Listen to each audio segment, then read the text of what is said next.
भारतीय सेना की कर्नल सोफिया कुरैशी पर विवादित टिप्पणी के मामले में सुप्रीम कोर्ट ने मध्य प्रदेश के मंत्री विजय शाह को खूब फटकार लगाई है। गुरुवार को नए मुख्य न्यायाधीश भूषण रामकृष्ण गवई ने उनसे कहा कि उन्हें संवेदनशीलता दिखानी चाहिए और मध्य प्रदेश हाईकोर्ट में जाकर माफी मांगे। सीजेआई ने कहा कि एक संवैधानिक पद पर बैठा व्यक्ति ऐसा बयान कैसे दे सकता है। कोर्ट ने विजय शाह के खिलाफ दर्ज एफआईआर के मामले में हस्तक्षेप से भी इनकार कर दिया और एफआईआर पर रोक से साफ इनकार कर दिया है। रक्षा मंत्री राजनाथ सिंह गुरुवार को जम्मू कश्मीर पहुंचे। उन्होंने यहां ऑपरेशन सिंदूर के बाद सेना के जवानों से मुलाकात की। राजनाथ सिंह ने कहा कि पाकिस्तान के परमाणु बम को IAEA की निगरानी में लाना चाहिए। उन्होंने पाकिस्तान को चेतावनी देते हुए कहा कि दोनों देशों की सहमति इस बात पर बनी है कि पाक की तरह से कोई नापाक हरकत नहीं होनी चाहिए। अगर ऐसा हुआ तो बात दूर तक जाएगी। आमिर खान की नई फिल्म को लेकर अनाउंसमेंट हो गई है। आमिर और राजकुमार हिरानी फिर से एक साथ काम करेंगे और इस बार वो इंडियन सिनेमा के जनक दादा साहब फाल्के की बायोपिक लेकर आ रहे हैं। भारत की स्वतंत्रता संग्राम के बैकड्रॉप पर बेस्ड ये फिल्म उस व्यक्ति की जर्नी को दर्शाएगी जिसने भारतीय सिनेमा की नींव रखी। उत्तर प्रदेश स्थित गौतम बुद्ध नगर की जिला अदालत ने समाजवादी पार्टी के अध्यक्ष और पूर्व मुख्यमंत्री अखिलेश यादव को गोली मारने की धमकी देने के मामले में प्राथमिकी दर्ज करने का आदेश दिया।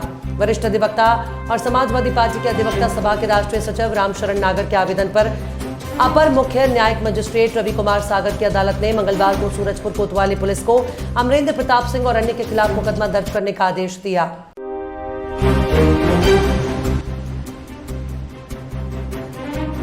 मुख्यमंत्री योगी आदित्यनाथ की सख्त नीति के तहत नेपाल सीमा से सटे जिलों में अवैध कब्जों और बिना अनुमति चल रहे धार्मिक स्थलों के खिलाफ लगातार कार्रवाई हो रही है। सरकारी जमीनों पर बने अवैध मदरसे, मस्जिदें, मजार और ईदगाहों को प्रशासन बुलडोजर से ध्वस्त कर रहा है।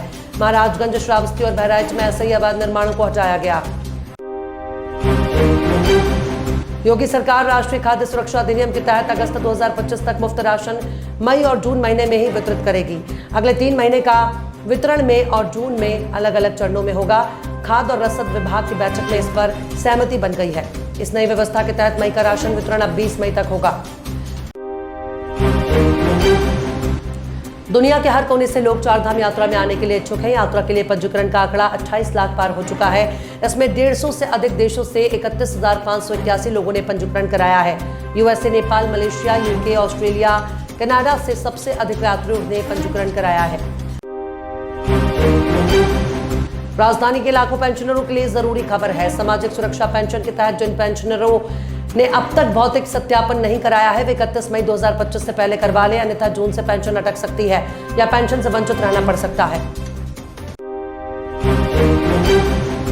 कनाडा में नई सरकार के गठन के साथ ही वहां के मिडिल क्लास के इनकम टैक्स में छूट मिली है। नई सरकार ने अपने नए संसदीय सत्र की शुरुआत के साथ ये बड़ी घोषणा की है। 1 जुलाई 2025 से व्यक्तिगत आयकर की न्यूनतम दर को 15% से घटाकर 14% कर दिया जाएगा। ये फैसला करीब 2.2 करोड़ कनाडाई नागरिकों को लाभ पहुंचाएगा।